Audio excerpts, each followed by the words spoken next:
तो लिखो 1। अब इसके आगे एक शून्य लगा दिया तो 10, और एक और शून्य लगाया तो शत, 100, और अगर एक और सहस्त्र, फिर एक और 10 सहस्त्र। सरल भाषा में कम पढ़े लोग इसे 10 सहस्त्र या 10,000 कहते हैं।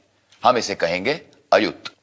अयुत, फिर लक्ष्य, प्रयुत, कोटि, अर्बुद, अब्ज, खर्ब, निखर्ब, महापद्म, शंकु, जलधि, अंत्य, मध्य, परार्ध। बाबा, बाबा, परार्ध अर्थात एक की संख्या के आगे 17 शून्य। तू अभी से घबरा गई? अरे मैंने तो एक के आगे 53 शून्य तक की संख्याओं के नाम रख दी।